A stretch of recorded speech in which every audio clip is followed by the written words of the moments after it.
Thank you. Jonathan Brader.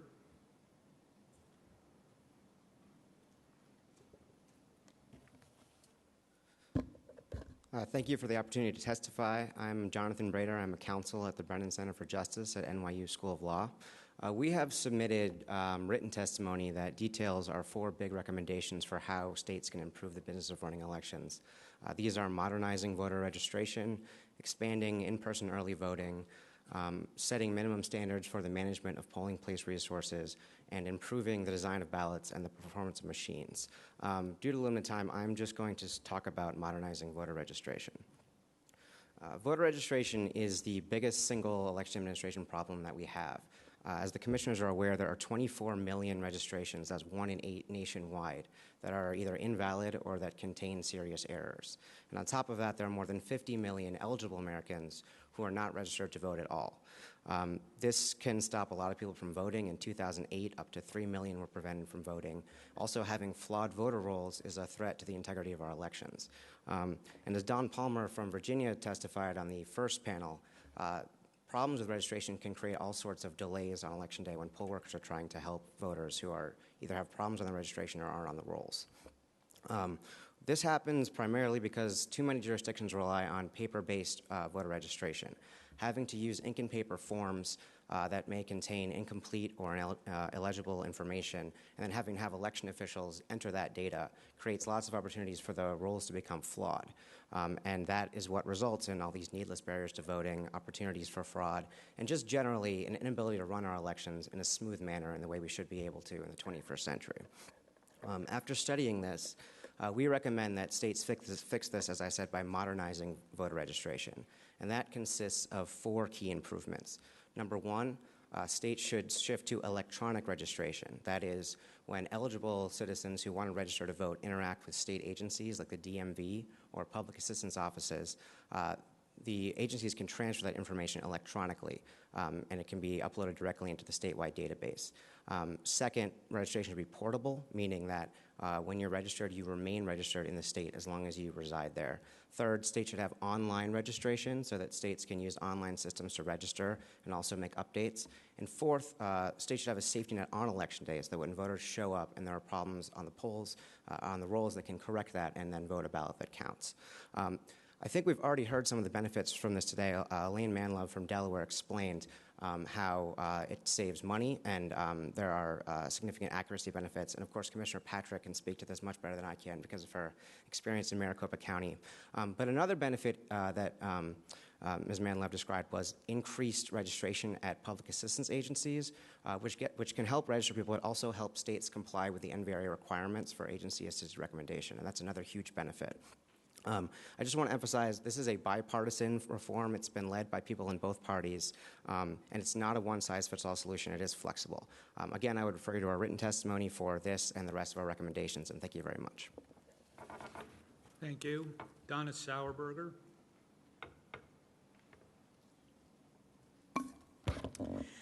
Thank you so much for allowing us to speak to your commission.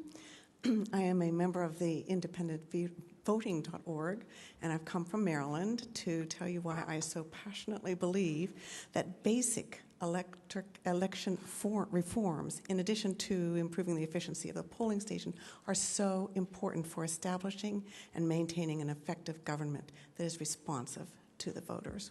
As an American citizen, I'm appalled that our government seems so hopelessly paralyzed by partisan gridlock, and I believe that this begins in the election process. So I'm hopeful that you will use this opportunity to explore the deeper issues and address the problems with an election system that encourages political extremism. I have been a registered Democrat since my first election more than 40 years ago, but I became an independent voter a few months ago when I realized how much each party, including mine, clings to power rather than allowing and encouraging individual legislators to come to their own decision based on the needs of their constituents. And so you may ask, well, how does that relate to the election process? Well, when elections are arranged to maximize the effect of a certain party, then legislative representatives are less likely to feel the moderating pressure of a balanced constituency and more likely to buckle under the pressure of the party that helped them get elected. Primarily, as I understand it, this power is instituted in the election process in two ways. One is having the slate of candidates determined by primary elections that exclude voters who are not registered members of a given party, and this has been explained so eloquently by other speakers here. The second one is allowing the ruling party to draw district lines in such a way that favors the election of their candidates, and I'll speak to you from my experience in Maryland. Our district lines in Maryland look like a bag of worms fell onto the floor. I live in District 4, and if I travel southwest for a mile and a half, I enter District 5, which stretches for 15 miles to my right and 60 miles to my left. But if I continue traveling in the same direction for only 5 more miles, I'm back in District 4 again. And Stephen, who testified a moment ago, lives in District 3. He can leave his district, travel northwest through mine for about 12 miles, and then, surprise, he's back in District 3 again, which forms just an island stretching 5 to 10 miles to his right and his left. And if he continues only another 5 miles, he's back out of District 3. This does not reflect community lines. These lines were drawn to minimize the possibility of a balanced constituency, which maximizes the need for our legislators to respond only to the extremes. The redistricting process should be based on something that's not just out of the hands of the ruling party and not just bipartisan. It should be a nonpartisan system based on objective criteria. So in conclusion, I urge that these issues are important enough that I urge and request that the chairs of the commission invite the leadership of independentvoting.org to provide a special briefing to you to discuss the democracy concerns and appropriate remedies for independence leading to an efficient, responsive government through our election process. Thank you. Thank you. KU.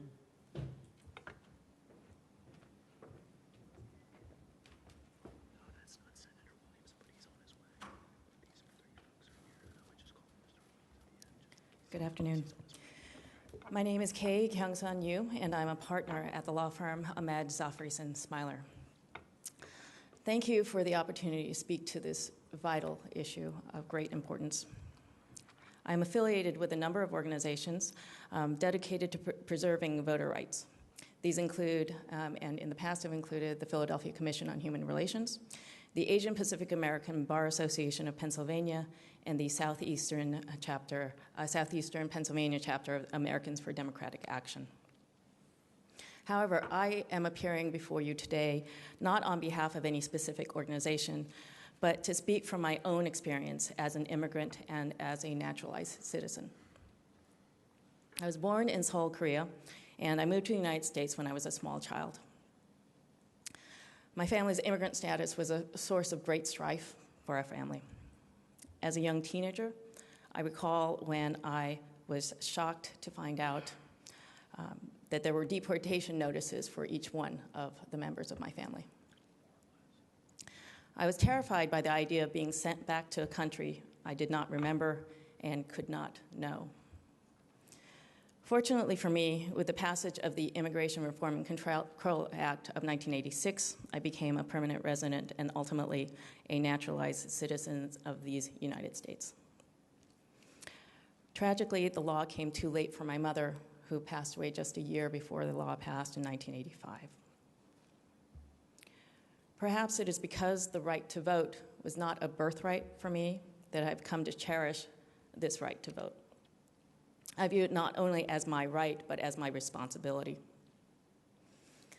Specifically with respect to Asian Americans, we are the fastest growing minority group in the United States and constitute the largest percentage of new immigrants.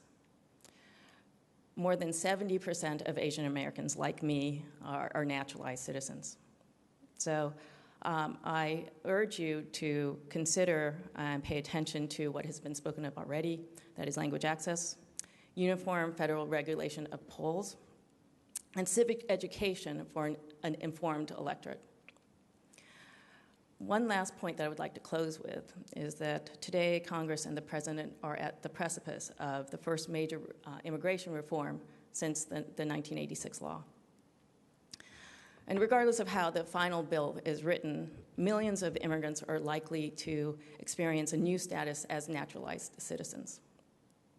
I ask this commission to urge the administration to actively recognize the voting and participatory potential of millions of new Americans and to safeguard the franchise for all citizens as part of comprehensive immigration reform. Thank you.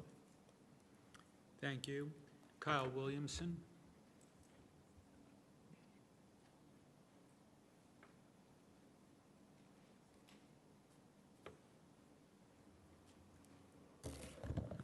Good afternoon. I would like to thank the Commission for having this hearing here and allowing us to be able to come and speak. My name is Kyle Williamson. I'm an independent voter, and I'm out here just speaking on behalf of myself and a lot of the issues that I've seen going on just in general with elections. Me personally, I vote in Exton, Pennsylvania, Chester County. Unlike many of the people here in this room who have testified before and others around the country, I don't run into the issues that they have. I'll go in and vote. It takes me less than a minute and a half. Walk in, the poll workers have donuts, coffee there for us. We go right in there, get our ballot, sign up, boom, right out of it. But that does not excuse myself and others to ignore the fact there are issues that are facing other people throughout the country that need to be addressed. And the main issue that I want to speak about are the laws that are being implemented by certain individuals in our state legislators that are set out to disenfranchise other voters. For example, our House Majority Leader, Mike Turzai, who sits up there and blatantly speaks out in public about the voter law that they implemented last year in 2012 as mainly sole purpose to help Governor Mitt Romney win Pennsylvania to give him a better chance to win the presidential election. Though Judge Simpson last year had postponed, and then Judge Berkeley this year again, I think about like a few weeks ago, postponed it again past these elections. Though it may seem constitutional by just looking at it on a piece of paper, the implementation of it into working policy disenfranchises a lot of voters. And though it doesn't hurt me individually, I know that it hurts my neighbor down the street or a family member that lives down here in Philadelphia. And that's, I just want to address that, I believe that any legislation that goes through that involves voting, which is for the people, should go through the people and not through a majority-held entity. You know what I mean? And that's basically all I have to say, and I would like to thank you for allowing me to speak. Thanks very much. Numa St. Louis.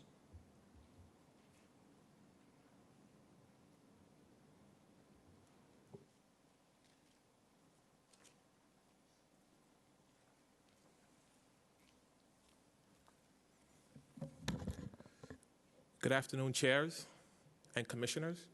I am delighted to be here. Welcome to the birthplace of American democracy, Philadelphia. My name is Numa St. Louis. I'm a community activist and an executive board member of Americans for Democratic Action in the southeastern Pennsylvania region. I'm also a co-founder of the Haitian Professionals of Philadelphia and a commissioner on the Mayor's Commission on Afro-Caribbean Affairs. The right to vote is critical. It is imperative to our democracy. Free and fair elections is at the core of the American concept of democracy. It is a fundamental right. It must be safeguarded and protected. Our citizenry is at stake. In the last few years, we've seen a coordinated effort from Pennsylvania to Texas to North Carolina that seeks to roll back Americans' right to the ballot box. These particular efforts target certain segments of the electorate, including minorities, the disabled, the elderly, and college students, undermining their right to vote and denying them access to the ballot box on the false premise and pretext of rooting out voter fraud. There's been no evidence to substantiate that false claim. This sends an awful message to Americans in large, but particularly the immigrant community. I'm a first-generation American, and my family and I cherish the right to the ballot box. In our home country of Haiti, we've seen the horrors and the pain that people go through to gain access to the vote. We want all Americans to be involved and empowered in the democratic process. But also, I want us to think about the ramifications of these laws. America has a long history of being a champion of democracy throughout the world. These laws that are being enacted to undermine our access to the voting booth sends a terrible message to the world. How do we look going around the world preaching the virtues of democracy, while at home we're undermining the rights for Americans to do just that? I think it's something we need to think about long and hard. We cannot preach the virtues of democracy on the world stage while undermining the right for Americans to vote. It impacts our standing in the world. It is our hope that this commission will help to implement sound recommendations that will safeguard the vote. The goal ought to be free and fair access to the ballot box and to maximize the number of Americans that can vote. Thank you. Thank you. Nina Ahmed.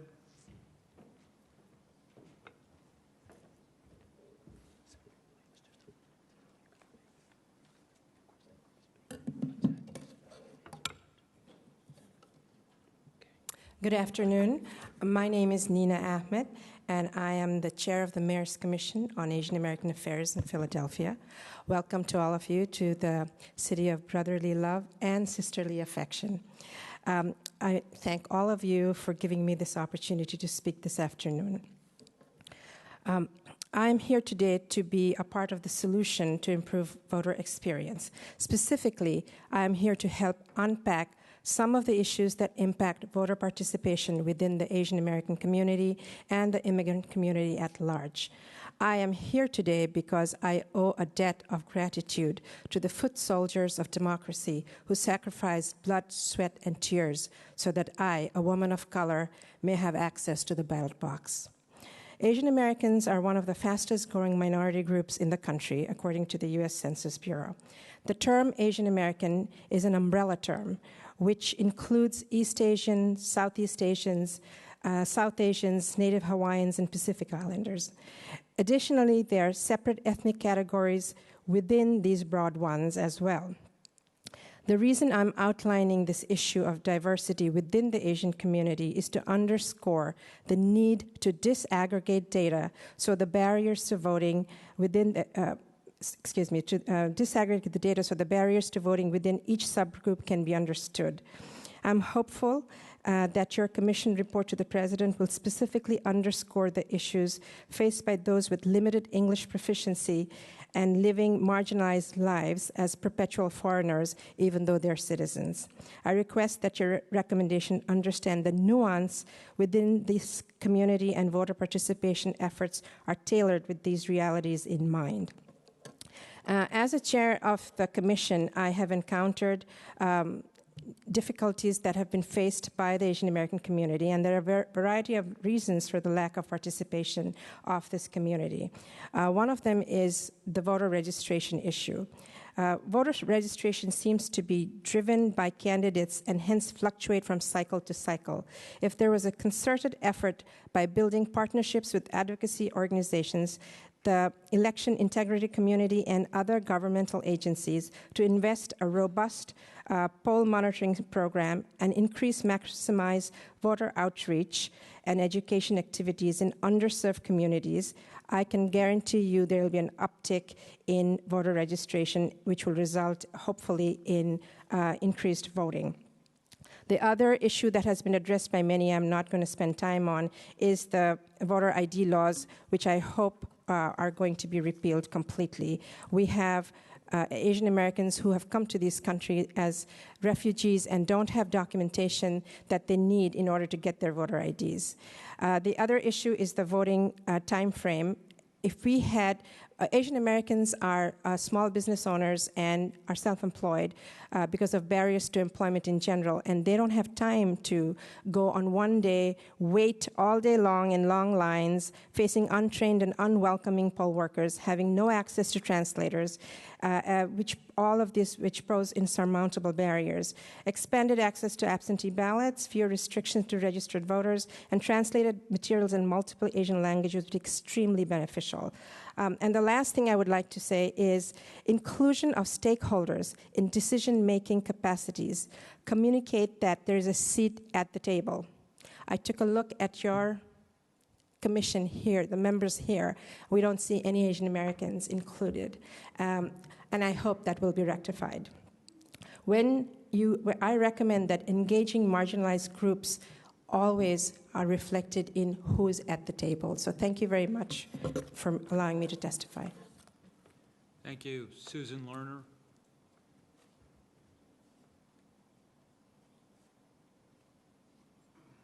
Nelson Diaz.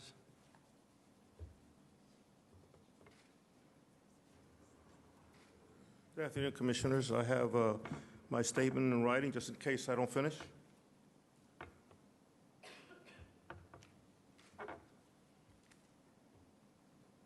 I am a retired judge. I'm on the President's Commission for White House Fellows, and I was also General Counsel to the U.S. Department of Housing and Urban Development. In 1972, together with the Puerto Rican Legal Defense Fund and Education Fund, I filed an action known as the Arroyo versus Tucker case, taken from a victory action in New York City, which was similarly repeated in New York State and New Jersey. Puerto Ricans are born American citizens, and when we get on the mainland, we have full voting rights. Spanish is the official language of Puerto Rico. Those of us who migrated here have a right to understand the ballot in Spanish. The federal courts have so ordered it, and it has opened the way for the 1975 Federal Voting Rights Act amendment securing the voting rights of all linguistic minorities throughout the country. This is to set the stage for the federal bilingual assistance provisions that ensured the benefits of Mexican Americans and Latino voters, and later to Asian Americans and Native Americans. In 2006, the Arroyo case was enforced by the Justice Department for failure to provide election information to citizens educated in Spanish in American flag schools, like in Puerto Rico, for violations of the Help America Vote Act of 2002 for failing to provide alternative language information to voters. In that effect, a bilingual program in many languages was established, including bilingual interpreters and alternative language information, which is still in force.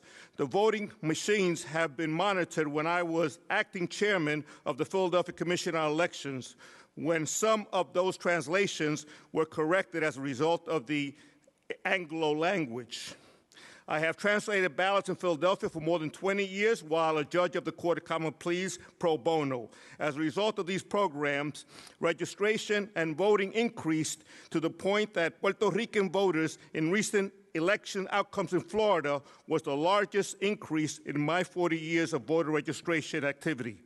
As an American citizen, the process enables more hospitality for the voters, a process which they can understand and not feel foreigners in our own land.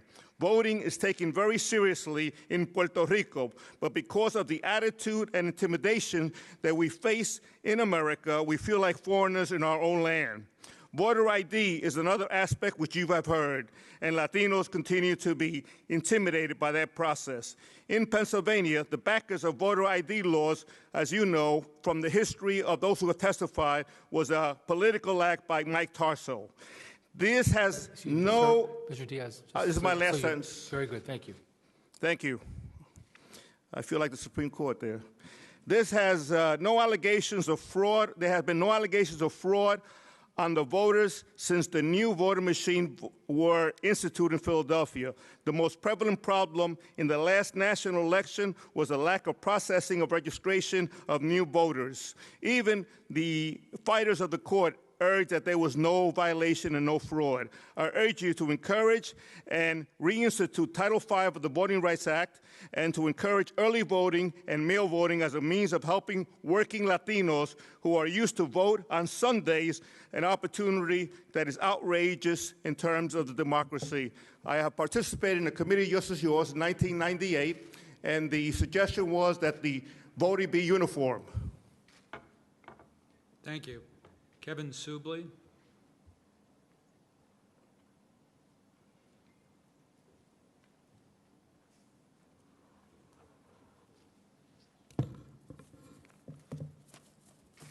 Good afternoon.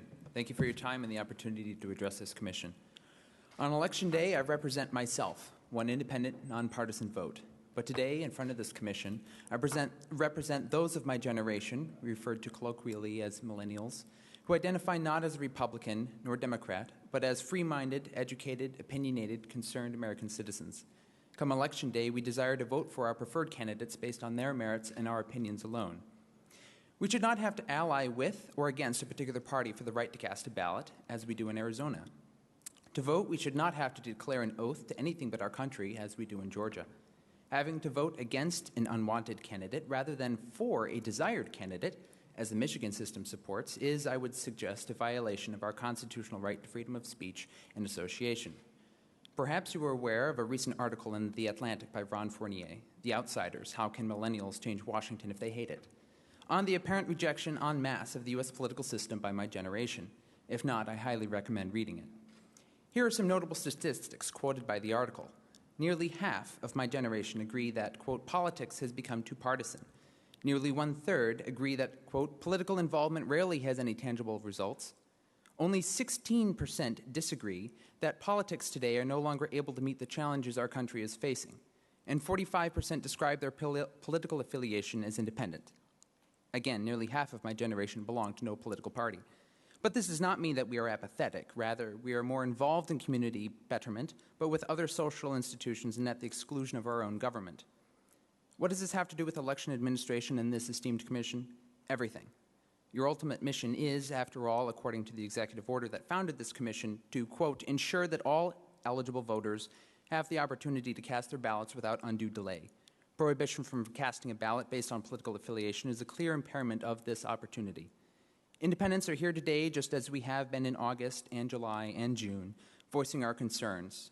We are structurally prohibited from casting our ballots in some states, and this failure must be addressed.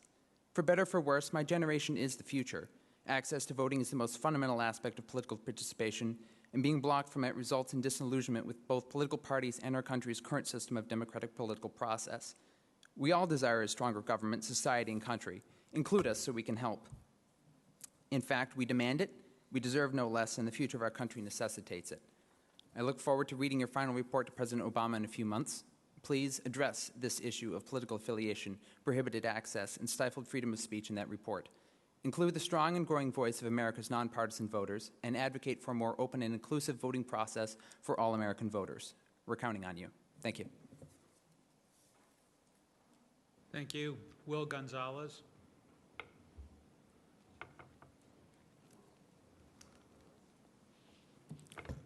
Buenas tardes. My name is Will Gonzalez. I'm the Executive Director of SEBA, Coalition of Latino Community-Based Organizations in Philadelphia. I will focus my testimony on matters relating to the rights of limited English proficient populations, LEP populations, as Spanish speakers comprise the largest LEP population in the city of Philadelphia, and Section 203 of the Voting Rights Act applies to this jurisdiction for Spanish speakers. We respectfully request that the Commission include in its list of recommendations to the President that he ask the Attorney General of the United States to fortify the federal regulatory guidelines governing the implementation of the provisions of the Voting Rights Act regarding language minority groups. Those guidelines should compel the jurisdictions under its coverage to create LEP advisory boards that meet on a regular basis to help voters work collaboratively with local election officials, prohibit officials of a political party from taking part in the administration of interpreters at polling sites, and set a strong requirement for records and data that each covered jurisdiction must maintain and share with the public to document its actions to comply with the Voting Rights Act. Currently, the creation of LEP advisory boards is left to the discretion of each jurisdiction. Accordingly, forming such advisory boards is dependent on the mood of local officials. In jurisdictions that are not receptive to public participation in the administration of elections, community organizations and voters concerned about the voting rights of LEP individuals must exert large amounts of energy and expend resources just to engage election officials. Fortifying the federal regulatory guidelines to compel the creation of LEP advisory boards helps the community by creating a mechanism for election officials to provide quality services to LEP voters. LEP voters do not want to be passive receivers of services which, when forged and delivered without their active participation, do little to grant them equal access to the polls. The Justice Department understands the value of creating such advisory boards. It has required the creation of advisory boards and consent decrees that govern the resolution of some of its Voting Rights Act complaints. It mandated the creation of an advisory board of voters from the Spanish-speaking community of Philadelphia in the April 26, 2007 consent decree between the Philadelphia County Board of Elections and the Justice Department relating to the city's compliance under Section 203 of the Act. Unfortunately, the requirement of forming an advisory board did not live past the expiration of that consent decree. Today, we lack a formal LEP advisory board with strong channels of communication to Philadelphia's election officials. A more effective relationship between the LEP community and election officials in Philadelphia will eliminate the use of party officials to administer the provision of interpreters at polling sites. Officials of the Philadelphia City Commissioner's Office readily admit to relying on ward leaders to locate and deploy interpreters at polling sites. Ward leaders are part of the organization and management of their respective parties during elections in Philadelphia. People with such strong partisan ties should not have a prominent role in the use of interpreters at polling sites. Impartiality and avoidance of conflict of interest are pillars of the Code of Ethics of Interpretation. I cannot give you an example of an instance where an interpreter at a polling site was caught steering an LEP voter to cast a ballot for a particular candidate or prevented an LEP voter from casting a ballot as that voter saw fit. However, when it comes to matters as important as the right to vote and to laws as important as the Voting Rights Act, we must not only be vigilant against impropriety, but also against the appearance of impropriety. To conclude, just because a fox has yet to be caught eating a chick does not mean that foxes should continue to play a prominent role in guiding the henhouse. Thank you. Anthony Williams.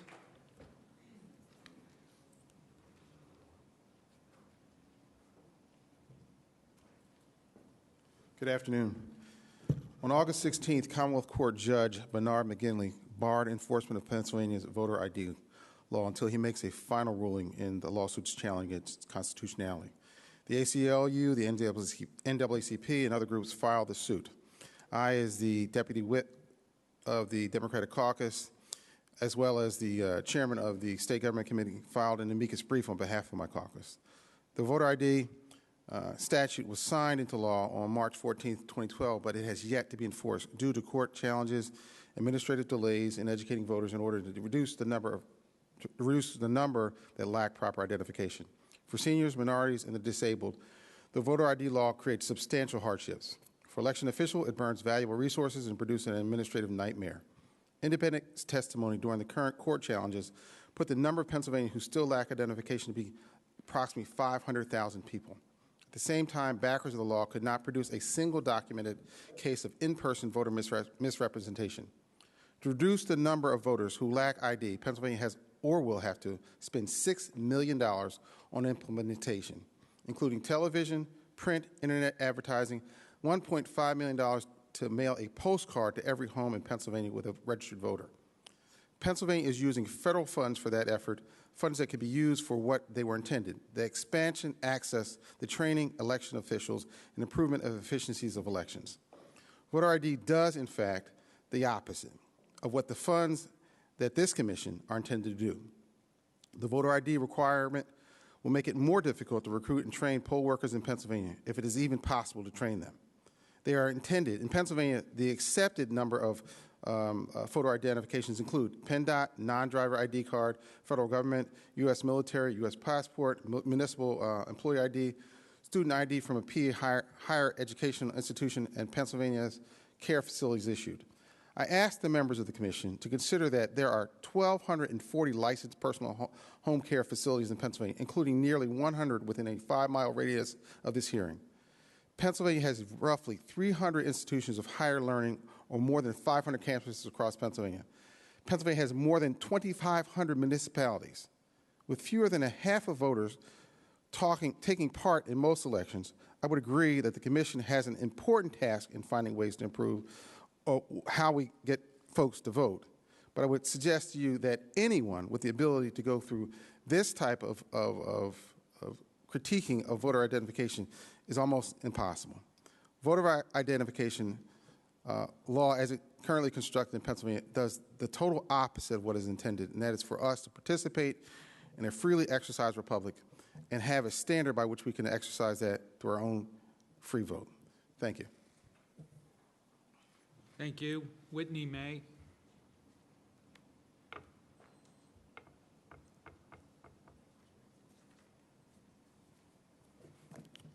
Good afternoon. My name is Whitney May, and I work at the New Organizing Institute, a nonprofit based in Washington, D.C. And our election administration team is really tickled to be here today. Thank you for the opportunity to speak, Chairman and Commissioners. I appreciate the professional paths that have brought each of you to the Commission. Thank you for your comprehensive research and your attention to public commentary on election administration. I look forward to seeing what y'all produce to make elections better in our country. A little bit of background. I joined the election administration team at NOI in February of 2012. Prior to DC, I was a certified election administrator in Durham County, North Carolina. I came to election work in 2007 by way of a goat farm, your standard career path.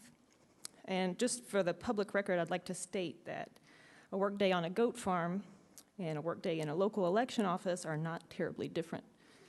And manure is just really part of that story. Following Ben from the Fair Election Legal Network, I feel a little bit like an echo chamber for Robin Carnahan, but she really put together this brilliant framework that allows us to consider the complexity and the scope of delivering elections as a service, wherein as an election administrator, you work year-round, but your shop is only open a few days a year. You prepare for all of your customers to show up on one day. Your frontline employees are paid minimum wage. They work a 16 to 18-hour shift and on average are over 70 years old. And then your customers expect their experience to be a perfect 30 minutes or less. Really, when you think about it, the peaceful transition of power as a result of an election in our country is a modern miracle. Local election administrators are responsible for implementing election legislation, educating voters, designing materials, recruiting and training poll workers, our nation's largest one-day workforce, and properly equipping polling locations for all sorts of contingencies. As an election administrator in Durham, I was responsible for managing the budget as well as recruiting and training poll workers. I was 27, bright-eyed, bushy-tailed, and determined to do a stellar job for my community. However, I didn't have a degree in election administration, and I learned by boldly doing, like so many election administrators, and often at the expense of efficiency and grace. Election administrators across the country face common challenges. We've all heard that here today. But little, if any, infrastructure currently exists to help overcome those challenges.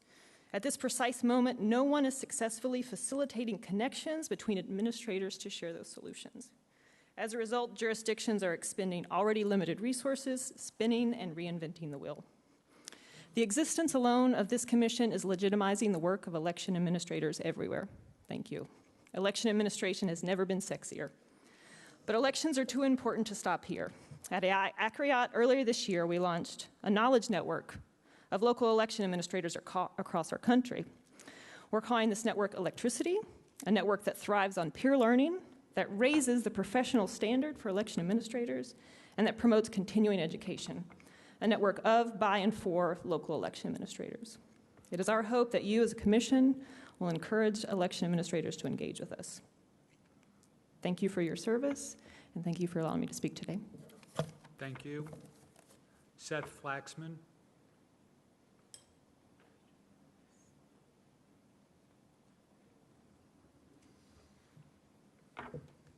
So thank you. My name is Seth Flaxman. I'm the co-founder and executive director of TurboVote. We're a nonprofit, nonpartisan tech startup.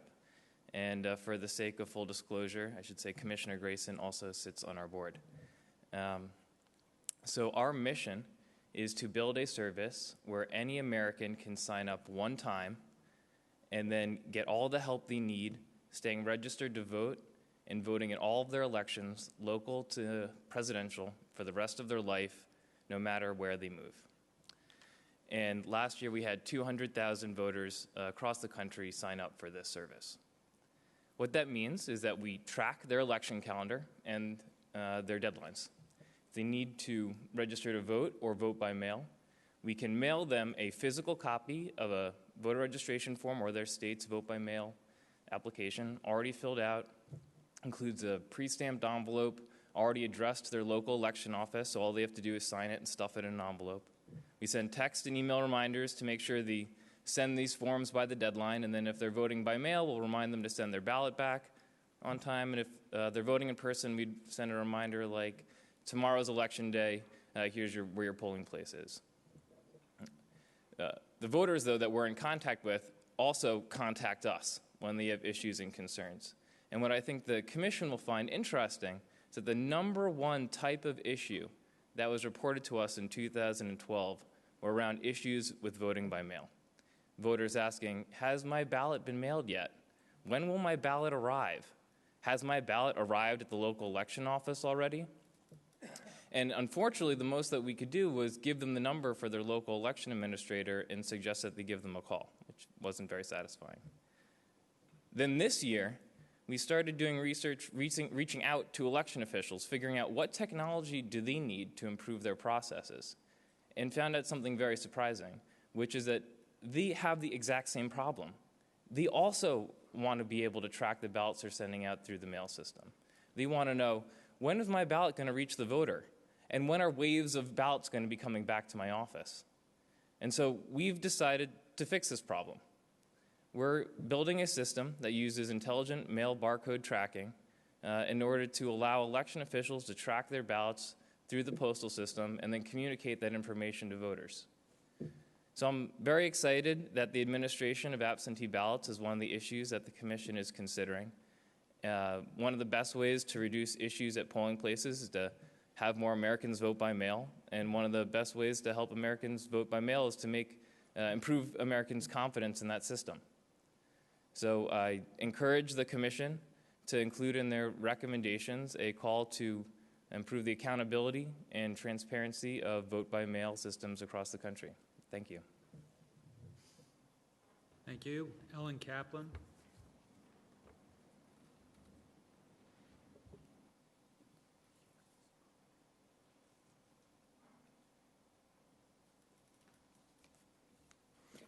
Good afternoon. I'm Ellen Madeline Kaplan. I'm Vice President and the Policy Director of the Nonpartisan Committee of 70, which is probably best known as the elections watchdog in Philadelphia since 1904. The Committee of 70's fight for fair and well-run elections, which, like I said, is now over a century old, is a year-round enterprise. But on every election day, 70 recruits and trains nonpartisan volunteers to go out to polling places all over Philadelphia. And in 2012, we did it in the 4 surrounding counties to help voters at the polls, resolve minor issues, and to refer more serious concerns to law enforcement, who happen to sit at the Committee of 70's headquarters. We have hotline volunteers who on November 6, 2012, handled over 8,000 calls from voters all across Pennsylvania about issues they were encountering at the polling place. Let me start by saying that the Committee of 70 does support and hopes this commission will recommend many of the reforms that other people have talked about today that will make elections fairer and create greater voter access to polling all across Pennsylvania, including early voting, expedited, and online voter registration. But here in Philadelphia, Putting some of these reforms in place would be like adding a GPS to a broken down Model T Ford.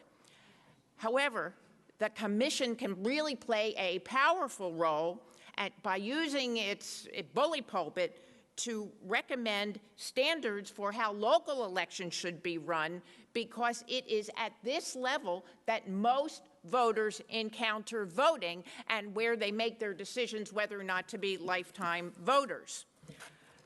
Our testimony today will talk a little bit about what happened on November 6, 2012, and let me just sum it up to say the election was probably the worst election in Philadelphia's history, certainly in my lifetime, which doesn't span the entire century of the Committee of 70s and Districts, but I'm getting up there.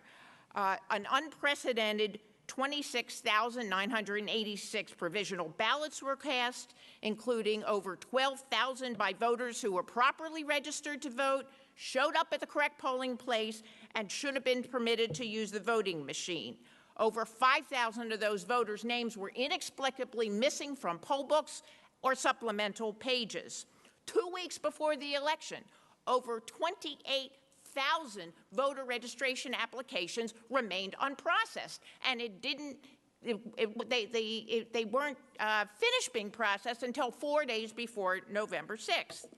Almost 100 Republicans who were legally entitled to serve as minority inspectors at polling places were not permitted to sit by Democratic judges of elections, and court orders were required to seat them.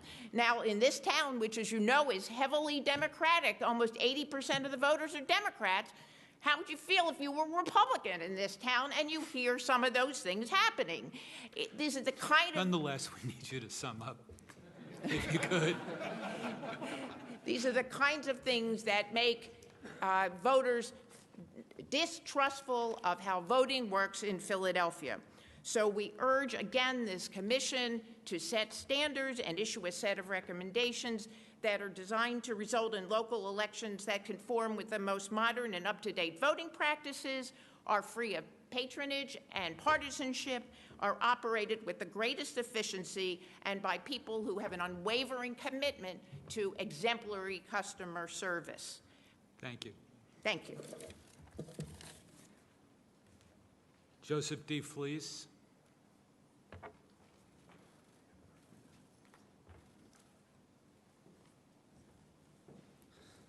Hello, my name is Joseph Defelice. I'm the Executive Director of the Philadelphia Republican City Committee. I formerly worked as State Director of Election Day Operations for Mitt Romney for President, and I'm a political science professor here at LaSalle University. One word that came up constantly today was the word disenfranchisement. We've heard it a lot today, and I'm going to talk about disenfranchisement just a little bit differently. Specifically, disenfranchisement of Republican election board workers.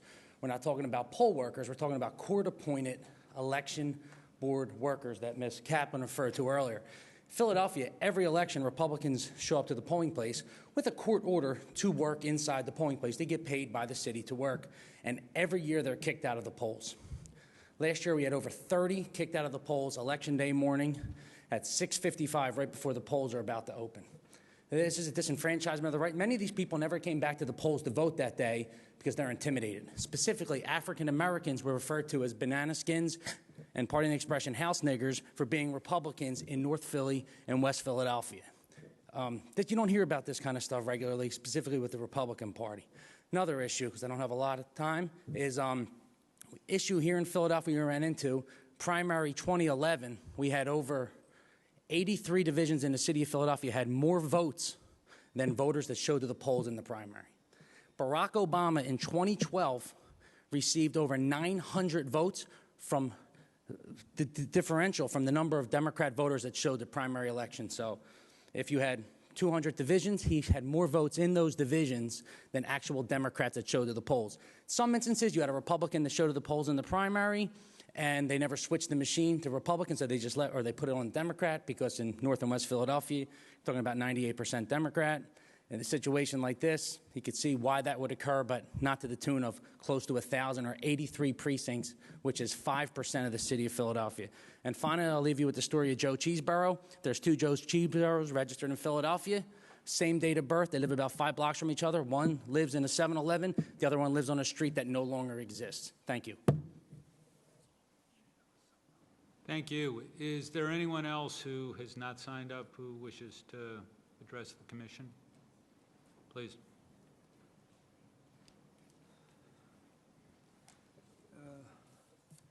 Ladies and gentlemen of the commission, I am Daniel Ignatius Murphy, an organization of one founded in 1927.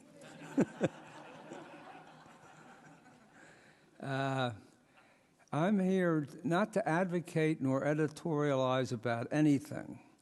I'm going to lay before you 8 thoughts I have for you to consider incident to your function of facilitating and increasing voter turnout.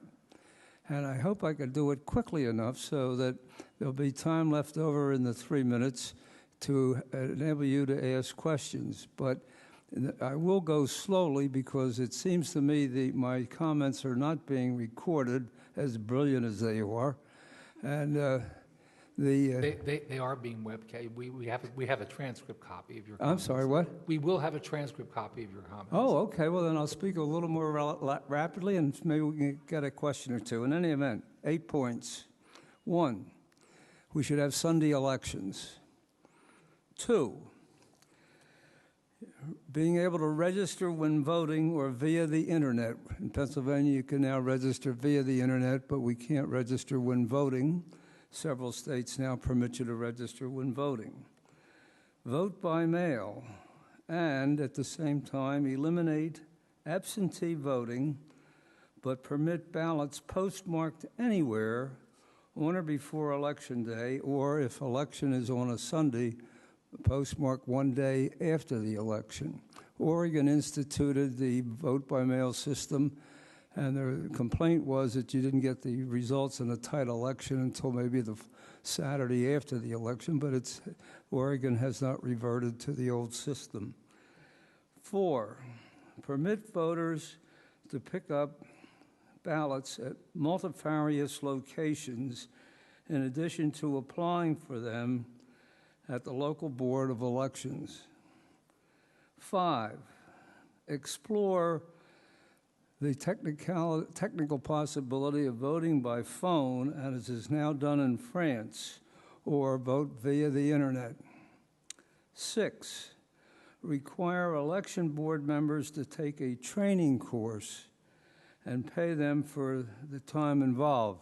Ms. Kaplan of the Committee of 70 was pointing out that the Committee of 70 requires anyone acting on its behalf as an overseer at the polls must take a 1-hour course on the fundamentals of the election law. 7, eliminate pre-election residential time requirements, i.e. having to live in the precinct a given number of days prior to the election.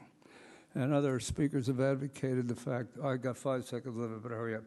And 8, eliminate primaries and revert to party conventions as is now done in England. Oh, I have 14. Oh, I don't know how this clock works. Okay. In any event, is it all over? It's all over. Afraid so. Time flies when you're having fun. Please.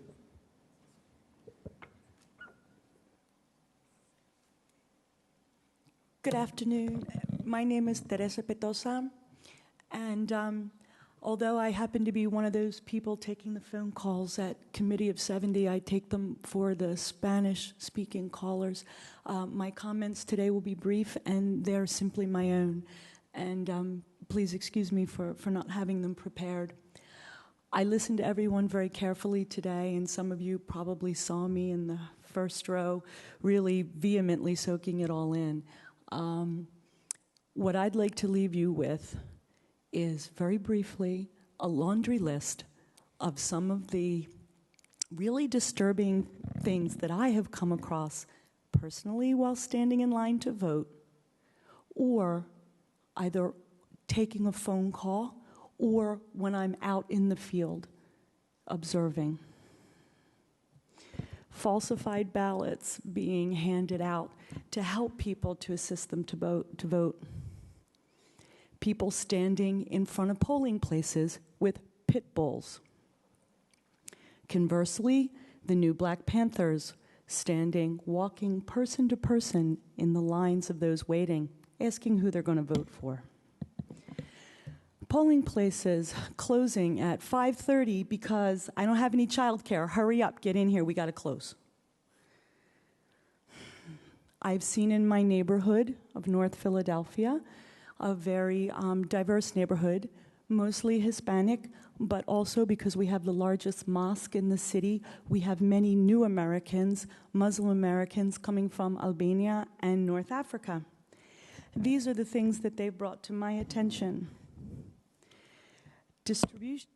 Distribution of pamphlets saying ex-cons have lost their right to vote. You can never vote. If you're delinquent on child care support, you're on a list and they'll find you when you show up at the polling places. Yes, you are a new American, but you are not a homeowner. If you are not a homeowner, you cannot vote. They check your name to see if you own the property that you live at. A man in a wheelchair, his battery died being sent from polling place to polling place because they couldn't find him on a list. We don't put the Spanish posters up here. You're the only Spanish speaker, and you speak English. Voter assistants who help elderly voters, they don't even know who they voted for by the time they left. Minorities, as we've heard countless times here, I've watched them in countless numbers being turned away or being subjected to unfair criteria that no one else is. And perhaps maybe the worst, the smell of alcohol and marijuana piercing the polling place. I have only one thing. I'm asking, I'm begging, get the DOJ back into Philadelphia. I realize it's not within the orbit of your mandate to suggest that kind of funding, and I do understand. But I know that there could be some government funding that could arguably be best used beefing up the DOJ for this specific purpose in Philadelphia and in other major metropolitan areas that have the same problem. I thank you kindly for your patience. Thank you. Anyone else wish to address the commission? If not, thank you all very much for coming. We appreciate it. I think on behalf of all the commissioners, we learned a great deal today, and we appreciate that. I agree. Thank you very much.